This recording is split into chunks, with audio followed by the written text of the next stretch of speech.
Doing it, I do it because we had a realtor here one time for one of our classes who was really mean. And she said, why should I listen to this person? Who is he and why do I care? That's a fair question. That's the nice way she put it, actually. So just so y'all know, I'm an owner of World Class Title. I've been there 10 years. The last 5-6 years, we've really doubled down on technology, social media, specifically within Facebook. We've been doing Facebook targeted ads since they started them. We've done tens of thousands of dollars worth of targeted ads, and we do a lot of these classes because we're trying to help you all expand your business in hopes of expanding our business. So full transparency, it is completely selfish on our part. But we want us all to be successful, and that's why we do this. Everything that I'm going to share for you today is available for you, so we'll make available to you via PDF when this is over, so you'll have it. I'm going to ask Aaron and Jason to do that as well, so I'll send an email around to everyone that you can have the, if they're okay with that, you can have all of the presentations you're going to get today, so feel free to take notes, but don't feel like you have to. Again, the goal is to overwhelm you. We want you leaving here feeling woozy. But hopefully you'll get a couple takeaways that you can actually execute on. It doesn't matter if you have 10 takeaways that you don't do anything with. If you have 1 or 2 that you actually do, it's so valuable. It's so much better. So in addition to World Class Title, a couple of years ago we started this blockchain company called SafeChain to solve for wire fraud that's happening within our industry. We got a big check, too, to do that from Steve Case, who is the co-founder of AOL. I think that wire fraud is the biggest problem we have in the real estate industry today, because if we lose consumer trust within a traditional real estate transaction, we are all in trouble. Right now, 63% of consumers are satisfied with the traditional transaction, from lending to title to working with you all. And if that number has a 4 in front of it, because we can't keep consumers' funds safe, we are all collectively, there are going to be a lot of folks in here looking for new professions in the next 5 to 10 years. So again, I can't stress the urgency enough about it. It's the most important thing I think happening that we aren't talking about. We're losing $50 million a month of consumer monies with real estate wire fraud losses. So that's my little wire fraud plug. Hopefully you'll come the next time we do a wire fraud CE, because we talk a lot about wire fraud prevention because it's really important. So I like to start with my why. If those of you familiar with the classes we've done before, how many of you have never been to one of our classes before? Wonderful. How many of you found us through Facebook? Wonderful. See the connection? So I like to start with my why. It's a Simon Sinek technique. If you're familiar with him, he wrote a book about it. And he talks about how there's 3 things going on here when we share about what it is we do. The why, the how, and the what. We all start with the what for the most part. The what is you all collectively have the same what. Your what is you're licensed by the state of Ohio to help people buy and sell real estate. How you do that may differ. Some of you may use social media. Some of you may use referrals. Some of you, your hows can be different. But very few of us actually start and articulate the why we do what we do. The why allows us to connect more deeply as humans than the what and the how. It works from a different part of the brain. So I like to start with the why. This little girl is part of my why. She's 6.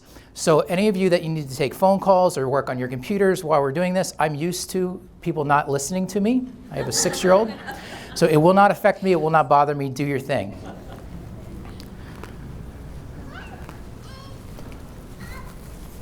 Stop it.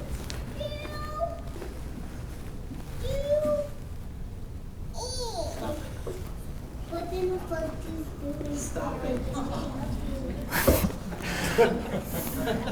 She takes after her mother. So one of the other reasons I do what I do is when I was a kid, a little older than Lauren, my dad worked in the cement plant back in Pennsylvania, and he worked there for 20 plus years. And they shut the plant down. And so all those guys that had worked there their whole lives had lost their pensions, had lost everything they worked for. And I remember as a kid just being impacted by that. And so since I've been 24, I've either been self-employed or self-unemployed because I believe that I want to be the one in charge of my destiny. And so what I try to do is help others empower themselves in that same way. So that's why I do what I do. I invest in people who invest in themselves. So you all are here today investing in yourself. So I want to hopefully share in some of that experience. I really like what I do. We do this thing called Ask Nicely, and it's called Net Promoter Score. And so what it does is it gives us feedback from consumers, buyers, sellers, agents about what kind of job we're doing. We've been doing it now for a few years. It's great. Gives us a lot of good feedback. It also gives us negative feedback. So this is one that I like to share. This came from a real estate agent, and he gave us a 0 as his 0 to 10 score. And he said that he dislikes how we dried up his Facebook lead funnel, showing the entire planet how to do it. Now, my ego would love to think that the entire planet is watching me and I crushed everyone's hopes and dreams with Facebook ads, but unfortunately, it's just not true. So if anyone wants to put some money in a jar, I'll show you the name behind the blue line if you want. But that's exactly what we do. We show you all what to do. So why is everyone here? Let's just level set. The reason we're all here is because there's 3.4 billion active users on Facebook and Instagram. That's a big number. There's like now some of those are duplicate, Facebook and Instagram, but there's 2.4 billion approximately on Facebook right now and around a billion, a little north of a billion on Instagram. There's 7.75 billion people on the planet. So the only folks left not on Facebook and Instagram are people that don't have internet or electricity, like for real. So that's why we're here. You all have a market share of around 5.5 million transactions a year. So that's residential real estate is around 5.5 million transactions a year. And there are about 2 million licensed real estate agents. Aaron showed the number before, 1.3 licensed realtors. What's going to happen in the next 5 to 10 years, in my opinion, it's only my opinion, it's worth the paper it's written on, so it's worth nothing, but you're welcome to have it, is that you're going to have less opportunities for real estate agents who aren't doing this in a serious manner. So when we talk about leveraging technology for your business, if you aren't doing that, you're going to get displaced by those who are. That's just going to be the way it is. It's just like what happened to Sears. There's just going to be less opportunity, and there's going to be more and more market share taken up by higher producing, more efficient agents leveraging technology against those who aren't. It's already happening. And then you're going to have technology coming into the space like what's happening with Open Door right now. Open Door, for those of you that aren't familiar, it was launched as an iBuyer platform. But Open Door is not about iBuying. Open Door is about leads. In the next 5 to 10 years, 80 to 100% of consumers and sellers are going to have iBuyer offers on their home. Already 40% in Phoenix. And they're going to do that because it's data, it's information. You all are going to have to become data aggregators and take that information and distribute it back to a home seller and help them understand an actual value of what their home's worth and what happens if you take a cash now offer or take it to market. That's where your value is going to go. You're going to be a trusted fiduciary in their making big decisions. Not everyone is going to get that and understand that and do that, and those folks are going to go away. Again, just my opinion. I research this stuff consistently and constantly, and it's driven by data. It's just where things are moving. And so our choice as professionals is, do we get ahead of it? Do we line up with it? Do we leverage it for our business? Or do we pretend it's not going to happen to us? Either way, it's cool. Like, I'm going to land and find the people that are going to leverage it, so I know we'll be fine. But for those who don't take advantage of it, it's just going to be detrimental to your business. So that's my prediction is that in 10 years, I think there's going to be 200,000 real estate agents left.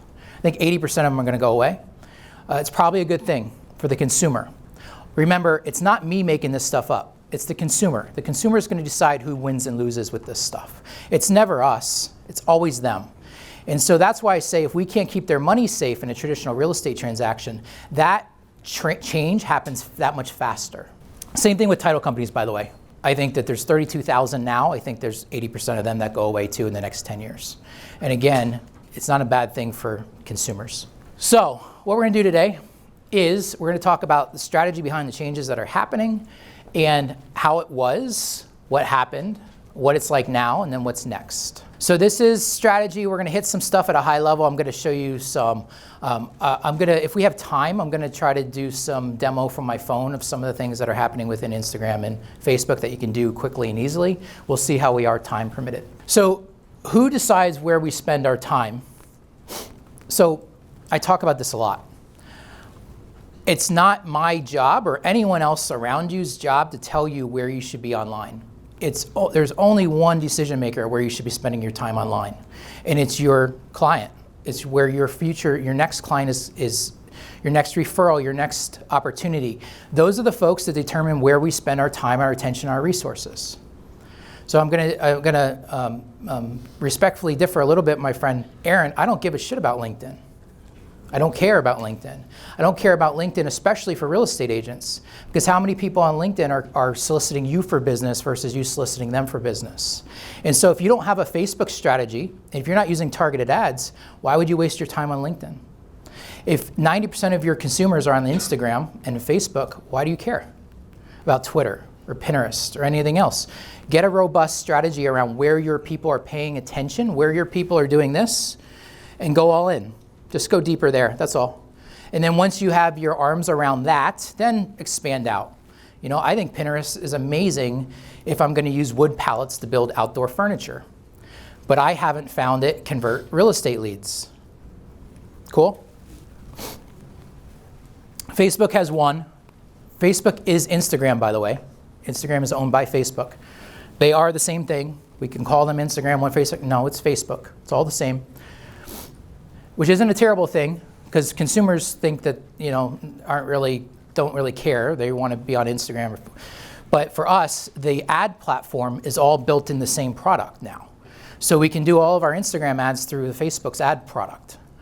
So everything is tied together. So it just makes life a little bit easier when you're talking about targeted ads. Facebook is a juggernaut. It's a huge, powerful, and overwhelming force or institution. How do you know this? You know this when the federal government gets involved. When the federal government gets involved and says you're a monopoly and we're going to fine you and you're going to have to do things differently, that's how you know you've won. So again, 2.4 billion users. There's 1.6 billion people that log on to Facebook every day. That's a lot of people.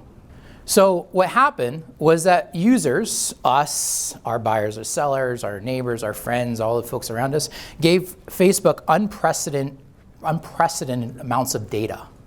We constantly logged in, checked in, commented, updated, posted pictures, posted videos, on and on and on, searched for things that Facebook was tracking, all of this stuff, right? And Facebook is really good at figuring out what to do with that.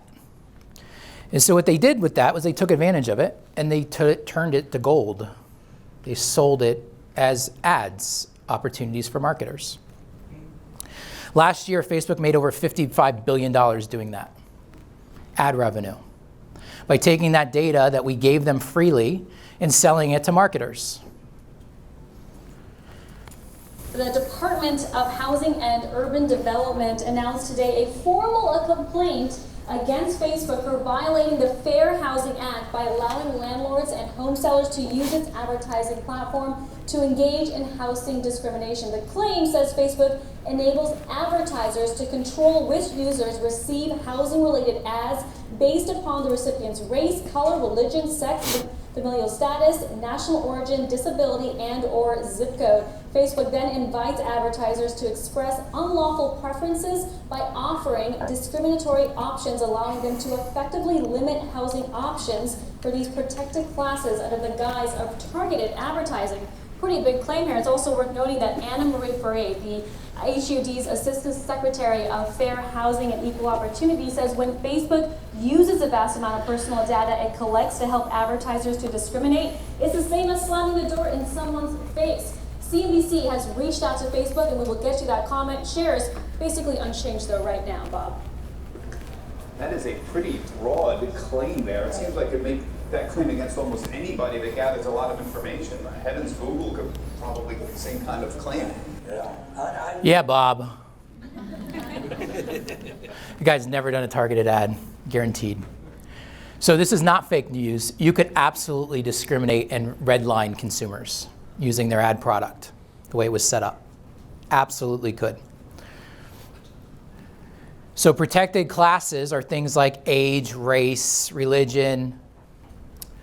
So the way it was is you could go into the ad manager, and I mean, if this isn't a red line, I don't know what is, right?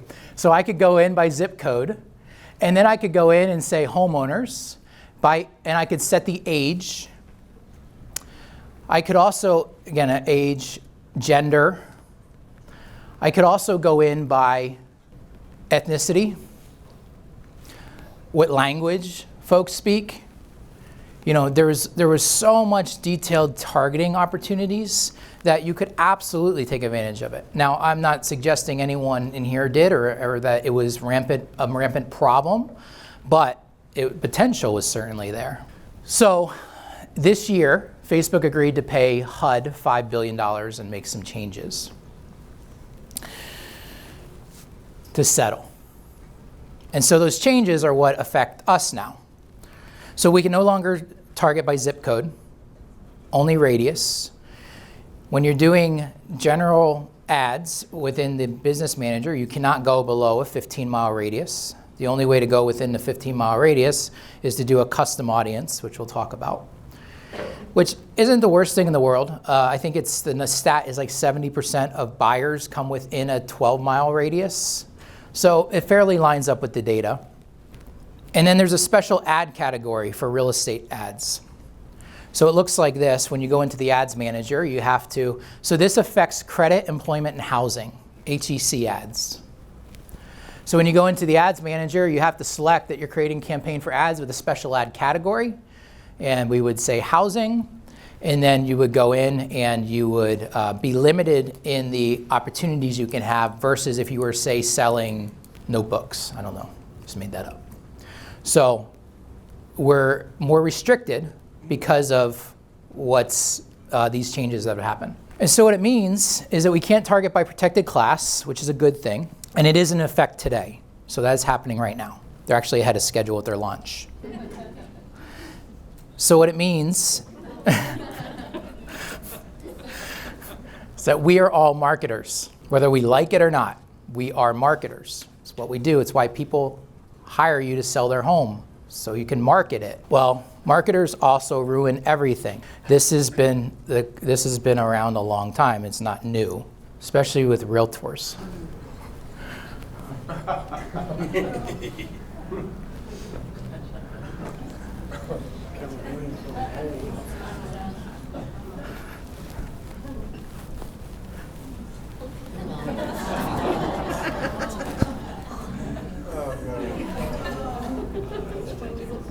So Denver's in the middle of a pretty contentious conversation about gentrification, about how neighborhoods change when longtime residents and their businesses, often in communities of color, get pushed out by housing prices, by development, and by new residents who are often younger and white. Now, one thing we hadn't heard till now was a bunch of real estate agents bragging about their work in a spoof rap video. Kenwood Real Estate's Team Denver Homes video is today's edition of Presented Without Comment.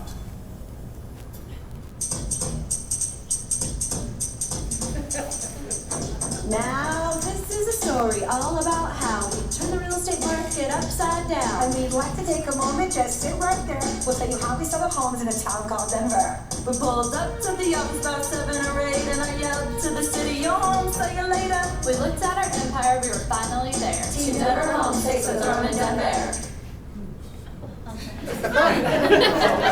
People are mad. The realtor says she shouldn't get it. She said she had minority friends. She also said she's sorry. They deleted it. So again, we are marketers, and marketers ruin everything. Just a general question, like an ad or a video like that, who is it targeting? Was that a joke or a real ad? No, that was legit. Okay. Like, who's that targeting? Like, what is that? So what's going to happen now, and where all this stuff is moving to, it's moving towards a place called interest-based marketing. So what we have to become better at is understanding the interests behind the motivations and the life events that are actually happening with consumers, with potential clients. So it's very helpful if you can do things like define a target audience, a target demographic of who it is you want to work with. Because then you can figure out what is actually happening, what life events are happening in and around them. What are they interested in? What are they doing? So you can still do things by targeting folks within Facebook. You can target folks who have an interest in, say, home improvement. If someone is renting a home, are they going to be interested in home improvement? Probably not as much as someone that owns a home. So you're going to have to be thinking about life events and how life changes are going to be the drivers for your marketing campaigns versus strictly demographics. Does that make sense? Kind of, sort of? Would you go ahead and explain the difference between Facebook live events and what you're trying to describe right now? Because I think it can be misconstrued. The Facebook live events. What does that mean? Posted, how you post, like earlier, you were speaking on how you post a life event that's going to annoy people. Do you want to target the interests around your business, not necessarily you're selling a home? I don't think he's using life events as like the feature on Facebook. I just didn't want that to be misconstrued. Okay, yeah, thank you for clarifying that. Sure, I appreciate that. No, so when I say life events, I'm not necessarily talking within the platform of Facebook. I'm talking about what are actually human beings doing in their lives that are affecting where they're spending their attention, their interests, their time, their money. Are they getting married? Are they, the top 5 reasons people buy and sell real estate are death, divorce, upsizing, downsizing, and job relocation. So there's all kinds of life events happening in and around those things. Does that make sense? A little more, thank you. So I like to do things like create custom audience profiles. So who am I actually marketing to? And do this for one audience at a time. Don't try to do this with 10 audiences at a time. Focus on one targeted demographic and figure out, consume like they would consume. Pretend like you are in their shoes.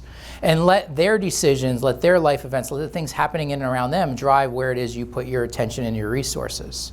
Allow that sort of data, that sort of information to determine where you're going to spend your resources, because your resources are limited. And if we come to these things with our own biases that are too heavily influencing the decisions we make, and we're wrong, we've just wasted our time, our energy, and our money. So think about a target audience. We do this 6-week class. It's 2 hours a week. We're doing one right now. And we make folks focus on a targeted demographic for the entire 6-week span. Because usually what happens is we focus on one, and then we say, oh, wait, I want to work with first-time home buyers. A week goes by. Wait, I want to work with sellers. A week goes by. I want to work with first-time home buyers again. And what happens is we lose focus. So focus on one targeted demographic and be a consumer like they are.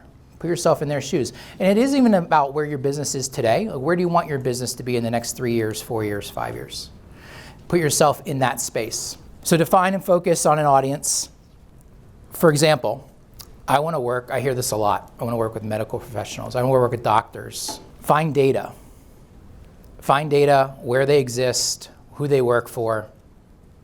So one example that I'll use, I don't know how many of you know this, but any state university in Ohio has to abide by a disclosure law that you can request, it's an information request, all of their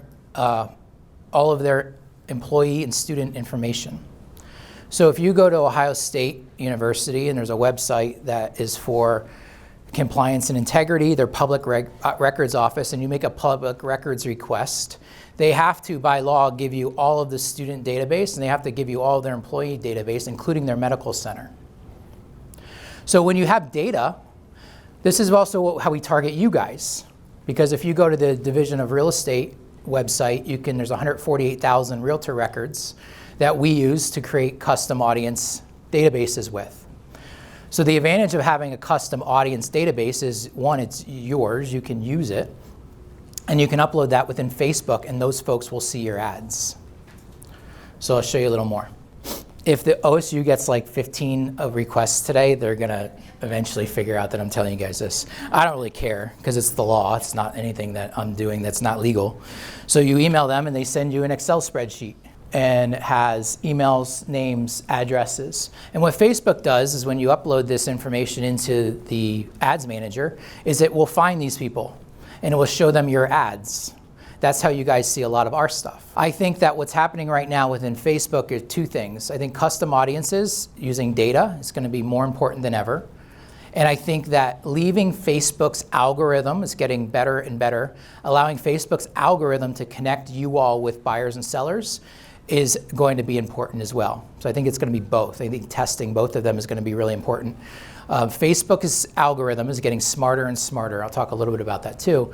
And what it means is that somebody's activity, what they're doing online, is going to, Facebook's going to be able to say, this person was on Zillow or Realtor.com, and they were looking for real estate agents or looking for homes in Dublin, Ohio.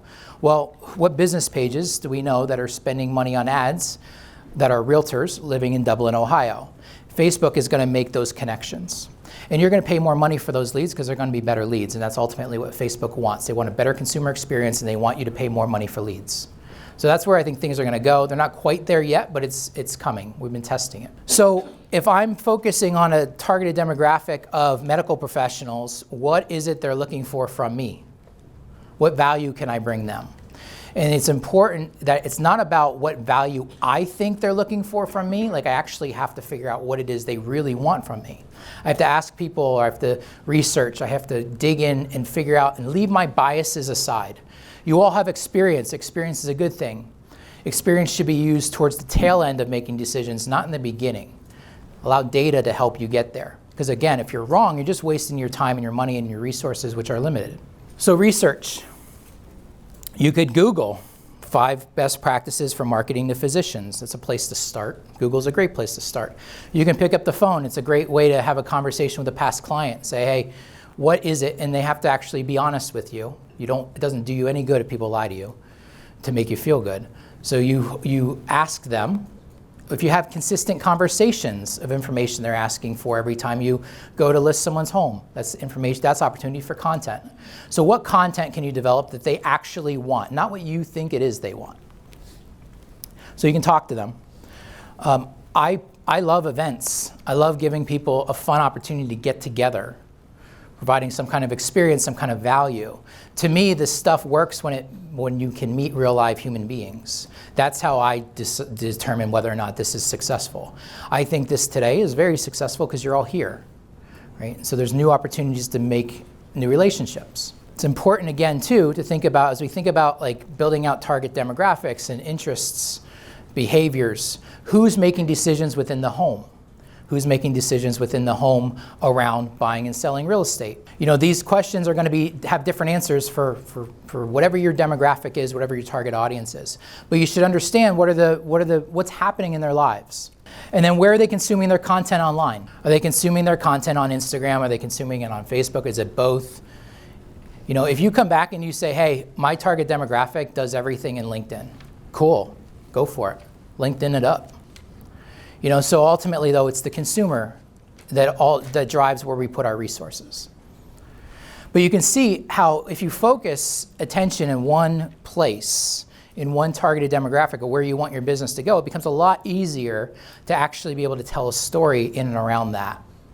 It becomes a lot easier to focus attention and go deeper there versus trying to market a little bit to everyone and not impacting anyone. So then how should I deliver to them? What type of content can they digest and they will consume?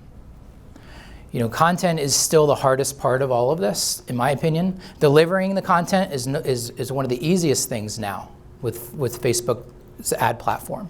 Delivering content has never been easier as marketers. But content creation, and creating things that people will actually stop doing this and pay attention to, it's still difficult. It's still really hard. So targeting versus boosting. Facebook has this thing called an ads manager. So if you haven't used the ads manager yet and you're doing targeted content or you want to do targeted content, boosting post is basically Facebook's way of saying, give me your $15 or I don't even know what the default price is on a boost now, like 35 maybe or more. When you hit boost, it just doesn't give you the demographics and the opportunity to go deeper in your targeted demographic than if you go into the Facebook ad manager. The ad manager has so much opportunity to really delve deeply into your audience. So I'm going to talk a little bit about custom audiences. So again, I think where these things are going, custom audiences and allowing the power of Facebook's algorithm to do its thing. I think testing those right now is beneficial. So if you go to Facebook and you go up to this, there's a create button. This is where you can create a page, an ad, a group, event, fundraiser, listings, marketplace listings. So you start here, create ad, and it's going to ask you some questions. What are your objectives? What is it you're actually trying to do? And then you have to remember this is the special ad category. So if you don't turn the special ad category on for your listings, Facebook is going to probably catch it and not let you do the ad. Or if they don't catch it, you have the potential that they could shut your account down. They will shut your account down if you're not selecting these, if you're not selecting the special category. So within the Ads Manager, you would click on here and tell them that you're doing a housing ad. And then you have to decide what type of ad down here, what's the action. If you're just getting started, engagement is fine. I like engagement. I like engagement if you're just getting going. Engagement's nice too because if you're doing events, you can do event ads through engagement. So you can create an event in Facebook and then you can use the Ads Manager to make sure the folks that are interested, potentially interested in your event can see it and register, which is what we do a lot for the CE classes we do. So the next page, this is like where you're creating your audiences. So Facebook allows you the opportunity to see your potential reach, how many people are going to see it daily based on the budget. And then in here, you're turning dials. And as you turn dials and make changes, it will be reflected over here on the right.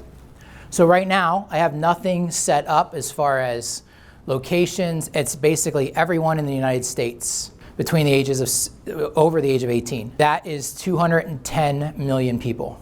In Central Ohio, within a 50-mile radius, there are over 1.5 million people on Facebook over the age of 18. Now, it doesn't make any sense for y'all to be marketing to 1.5 million people because you're not Coca-Cola, but this is where we use either custom audiences or we go into detailed targeting and we look at what interests folks have. What are they doing? So for custom audiences, you go create new, and then you can decide, do you want people coming to you that have been to your website? Do you want to upload a list, people that have seen your videos, your Instagram, Facebook page, or events?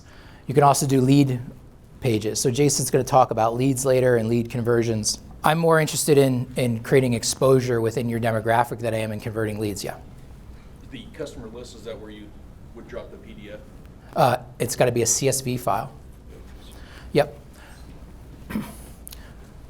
So when you go to Amazon to buy something, and then the next time you go onto Facebook, and there it is, this is what Amazon's doing. They're doing something called Facebook pixel tracking. And so on Amazon's website, you can do this on your websites too. You can put a Facebook pixel on there, and then Facebook will know who those folks are, so the next time they come on the Facebook, they'll see your stuff. So an effective strategy can be, if you want people that are getting to your website, you want them to see your stuff, top of mind, keep seeing it, you could spend $1 a day just on a Facebook pixel ad. So what that means is if somebody lands on your website, most of you aren't driving thousands and thousands of daily web views, but when somebody lands on your website, the next time they go on the Facebook, if you're paying and have an active campaign going, they'll see your stuff. So I'm doing custom list, and it's asking me if I want a file that doesn't include LTV. LTV is lifetime value. If you know the lifetime value, what will happen is within different CRMs or different things, you can do this out of your CRM. You can do this from, if you have an email list, if you've been doing email marketing over the years, email marketing is harder and harder than ever. You can take that data and you can use it here. CRM, anything that gets you a CSV file, you can upload it. Lifetime value, anyone know the average lifetime value of a new buyer? First-time home buyer? Anybody? Room full of real estate agents? Any guesses? $1 million. Oh, high. So, depending on your market, there's actually some calculators on this, like AdWorks has one, Top Producer has one. But when you think about the opportunity to meet new people that could be potential first-time home buyers or even sellers, but when you think about first-time home buyers and the potential for referrals down the road and over the lifetime value of them, on average, it's between $50,000 and $100,000. Revenue to you. It's a lot of money, right? So what is the opportunity here if we're creating new relationships?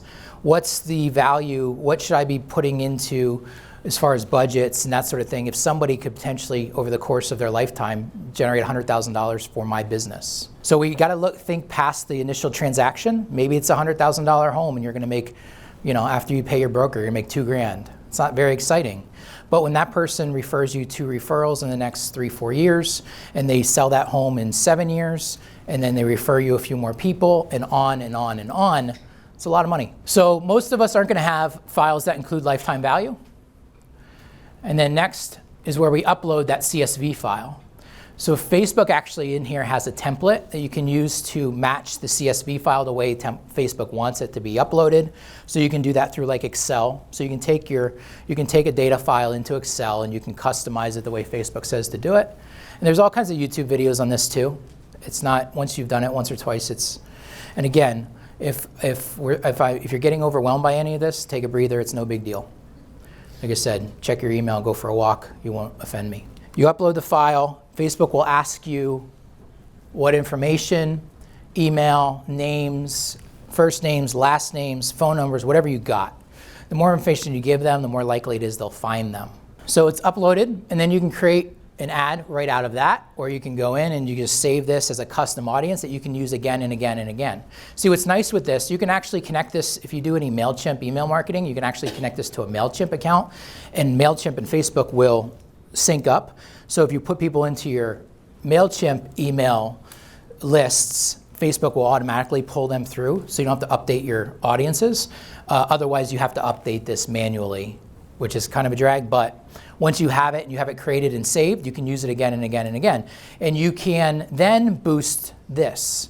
So if you want the convenience of doing an ad from your phone, you can use, Facebook has an ad manager app. You can do ads from your phone. If you haven't done ads before, I would suggest doing it from a desktop. But if you want to do it quick and easy and you just want to hit your custom audiences, once you have your content, you can use the boost post to your custom audience. That works because you already have a saved audience that's going to go to. The biggest disadvantage of using boost post over targeted audiences is the lack of detail in your targeting. So it's important for us to be human with this stuff. You know, I don't think we talk enough about, like, we talk about lead converting, but it's really about like people converting, right? It's about how are we're asking folks to trust us with the biggest financial purchase anyone's ever gonna make in their life, and we aren't sure if we should be Facebook friends with them. Like, it's kind of silly, right? So Facebook algorithms are gonna be able to predict who can buy and sell a home before anyone, based on what folks are doing. Amazon knows when someone is pregnant before anyone else in their family, based on what people are looking for on Amazon. It's true. Same thing with Facebook. When people are thinking about buying and selling homes, Facebook knows. So the other day I was getting a haircut, and I had done some ads for this class. So I had done some custom audience lists that have realtors, 8,400 real estate agents in and around Central Ohio. And then I do another one that just kind of opened it up. I just left it open. I did a video, and I just did a 15-mile radius, and I was just people maybe that were interested in real estate. I was just wanted to see what would happen. And so I'm sitting down to get my hair cut, and the woman who cuts my hair, she said, "Hey, I saw your video the other day." And I was like, "Oh, that's interesting." I was like, "Well, are you thinking about buying or selling a home, selling your house?" And she goes, "No, but my husband and I were talking the other day about buying some investment property." And I was like, "Huh." So it's listening. Like they've gotten in trouble for it listening, but it is legitimately listening to Amazon, Google, Facebook. They all listen. Alexa listens. Now, they have to be very careful in what they can let you know. And she also told me, in fairness, like I think it's more exciting when I say they're listening to everything, but she said that she may have been looking on Realtor.com for her niece is at home too. So I was like, all right, I like the listening part better, but full disclosure, it's one of the two. It's probably a combination. So I wasn't gonna talk about Facebook Messenger, but when Aaron asked if I was gonna talk about it, I put it in there. So we're gonna talk about Facebook Messenger. The value using Facebook Messenger to communicate is that everything is now umbrellaed within Facebook. So if you are communicating with someone via Messenger, what's going to happen is Facebook is gonna put more weight on that relationship the next time you post something. So if Aaron and I are messaging within Messenger and I make a post, I'm gonna show up, I'm more likely to show up in his feed than not. That's how Facebook's algorithm works. It's kind of a combination of a lot of different things that are happening with Facebook-related products. That includes Messenger, includes Instagram. So if you are communicating with buyers and sellers, Messenger is not a bad place because that gives extra weight to when you post something, they'll see it. And I'm talking specifically about posting things on your personal page. I think that what's happening is that we have two things going on. We have a sphere, people that know us, friends, families, neighbors. Those people are likely our personal connections on our Facebook personal pages. And then we have target audiences. Target audiences are people who don't know us.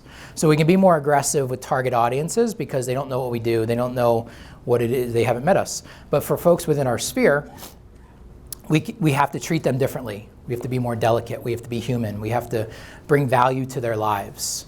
So there's a very, to me, there's a very, very separate two things. It's important for folks to understand what it is you do, but we don't want to bludgeon them over the head with, I'm in real estate, I'm in real estate, I'm in real estate, because only 5% of them are actually doing anything real estate related at any given time. So be careful not to alienate the other 95%. Make sense? This just actually launched yesterday that I've seen it. It's called a Creator Studio for Instagram and Facebook.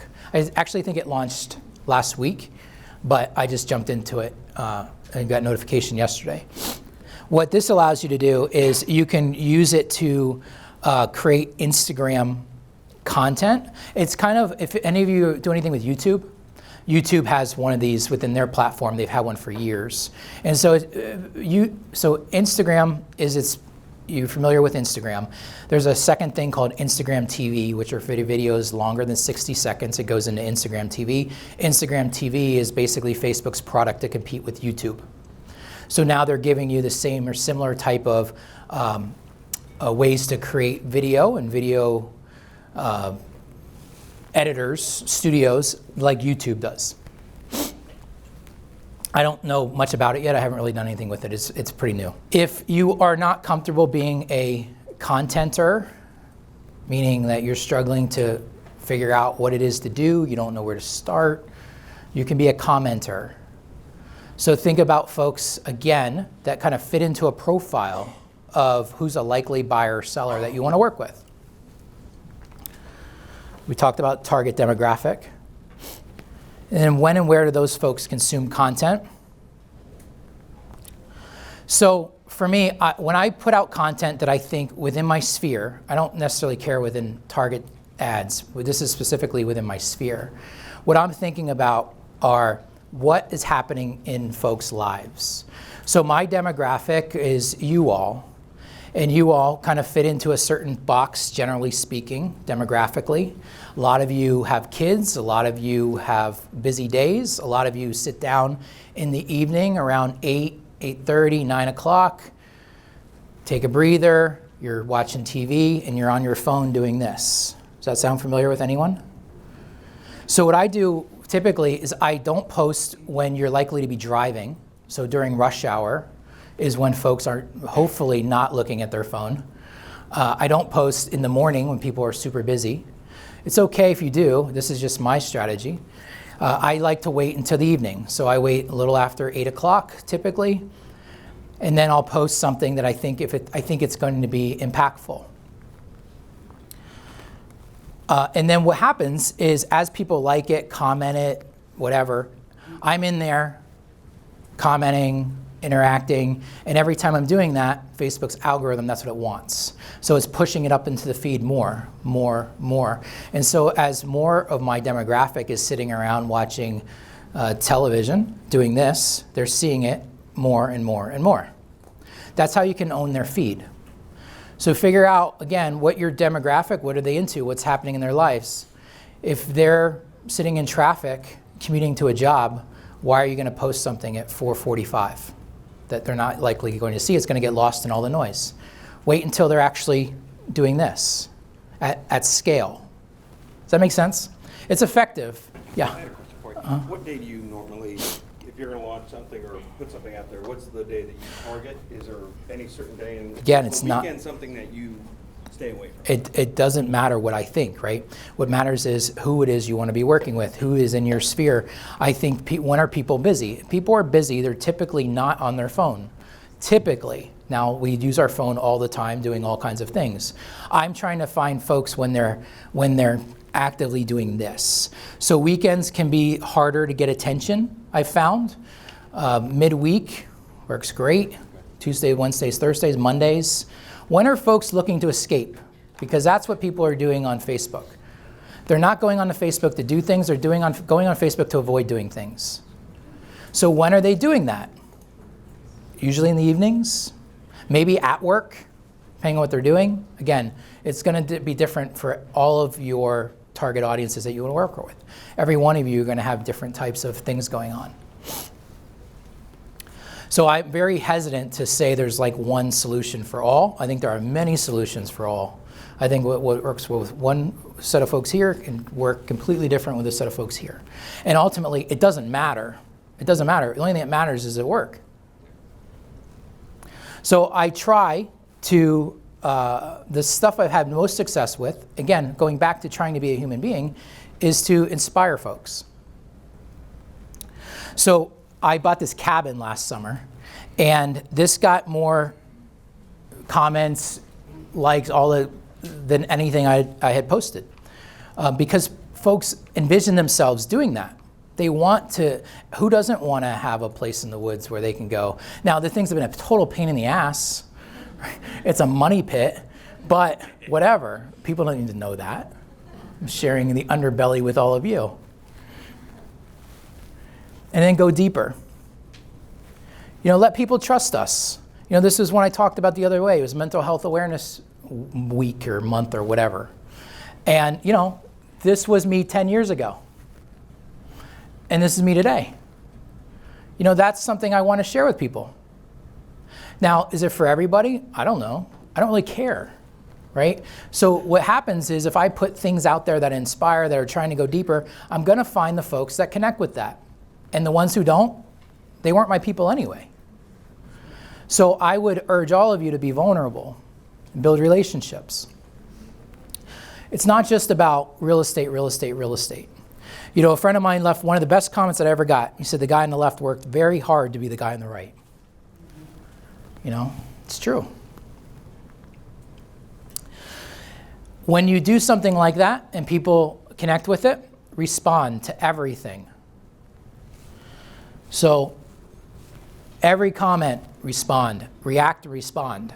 Facebook likes that. Facebook wants you doing that, and they take your information, they put it back into people's feeds, That's the goal here. The goal here is to build relationships, but also take advantage of Facebook's algorithm. Again, like most things, I'm not just doing this because I'm bored. I'm doing it because it's impactful, and I want to maximize the impact. So here's an example. What happens every spring?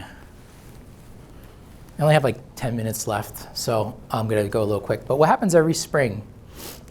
What happens every spring to folks that are thinking about selling homes? How many folks thinking about selling homes and downsizing have kids going off to college? Happens every spring. So what if I make a list of 25 people within my sphere on Facebook that have kids, high school age, that are moving out of the house in the next 2 years? This is all available. Like there's nothing not available to any of this. And this can all be done without Facebook ads. This can be done within your sphere, within your personal page. I'm going to use Sean Carpenter as an example. So what I can do is I know Sean has a daughter who's in college, and he has a son who's a senior. Troy's his golf coach. And so I can then say, well, he fits kind of into a profile I'm thinking about, someone who has has kids leaving the home and potentially is thinking about downsizing. So what I can do is I can go to his personal page and I can click on Get Notifications, and anytime he posts something, I can be notified. And so what that means, it's kind of like a non-creepy way of stalking. I guess it's a little creepy, but whatever. He won't care. He gets it. So I can turn on if I see him first or default settings. So what that means is that when he posts something, next time I log onto Facebook, it's going to be up front. It's going to be first. So I can comment on it. And really the goal is just to create comment. If I can't content, I can comment. So it's a great place to start. So imagine if you do this with 15, 20, 25 folks that are in this demographic you're thinking about. Again, life events, targeted demographic, building relationships with people that, oh, by the way, may be thinking about downsizing. Do they have to be your friend already? They do have to, for this, they have to be your friend. So this is within your personal sphere. Yep. So, you know, I went in and he posted something about Notre Dame, and I just made a comment. He didn't respond, whatever.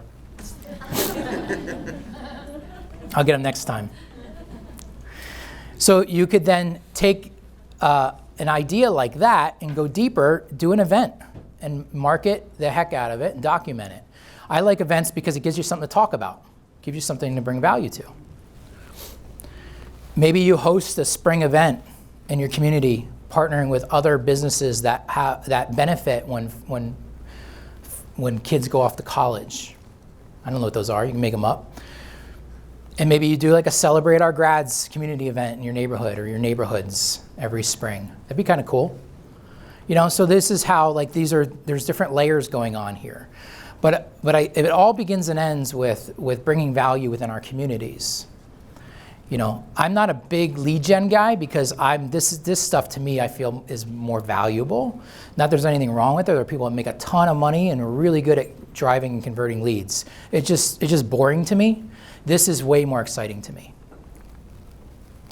So it's about becoming better storytellers. Now Facebook and Instagram have something called stories that they completely ripped off from Snapchat, right? They want you to become storytellers. Instagram also has a thing called highlights, which for you all could be something that is valuable to your business.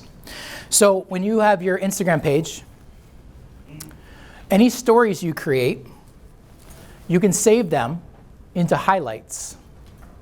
Look at Joey, this sexy guy. What I can do in these highlights is I can highlight a community. I can highlight a neighborhood. I can highlight, in this case, the example I'm using is going to be German Village. And then I can share that with somebody I may begin working with or someone that may be moving into the community. I can say, hey, I'm going to share this highlight. I'm going to share the whole feed about German Village. And it's me doing a tour, maybe. There you go. Hey guys, it's Chris from World Class Title, and I am going to share with you one of my favorite parts of Columbus, German Village. So I was just messing around with this just to do an example for you guys of how you can use stories to create highlights. You can use highlights to tell stories within your community that you can share with people who may be interested in moving there. Break your leg if that happens.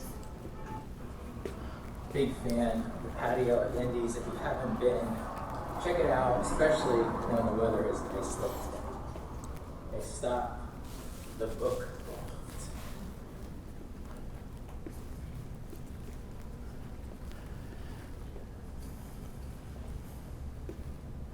So it's just capturing. It's nothing crazy.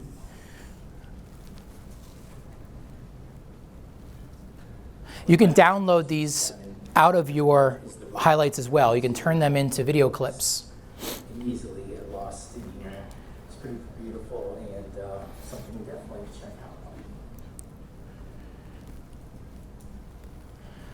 So imagine if you had 30 of these for every community you work in within Columbus. And you Pick up a couple books and go grab a coffee. Your demographic, if your demographic is growing within Instagram and they're spending more attention there, these are content opportunities to give folks reasons to view what it is you're doing. You can also turn these into targeted ads within Facebook as well and Instagram. I'm not going to have time to do a demo on mobile and Instagram, unfortunately. Apparently, I like to talk. So I'm going to end with this.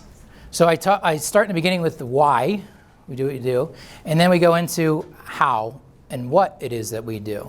So I want to introduce my people in the back. I make them sit in the back so you all have to sit more forward.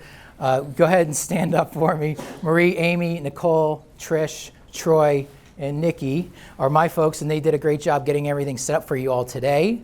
They didn't have a choice. I made them. So, this is the stuff we do. This is the how we do what we do to grow our business, is we try to get people into a room that are like-minded, that want to grow and do more. We also are really focused on keeping your consumers safe from wire fraud. So we launched something recently called a Swift Seller Signing. And what we do is we send the documents to your sellers ahead of time, securely, electronically, and then they can show up whatever day they tell us they want to come and sign. They can come and sign that day. They don't need to make an appointment. They can just drop in and we get everything else finalized. We also cut their closing fee in half by doing that. So it's faster, safer, swifter. Did you have something? Very confusing. So when they stop in like this, as long as we have the date, they will stop in and only sign the deed. Once we Hi, I'm Kelly with World Class Title, and I'm here with Angie, our clothing coordinator, and she's going to tell you about a new program that we're super excited to launch. Angie, what's the name of our program? Hi, it's a World Class Title Swift Seller Signing. Okay, and the reason why we're launching this is...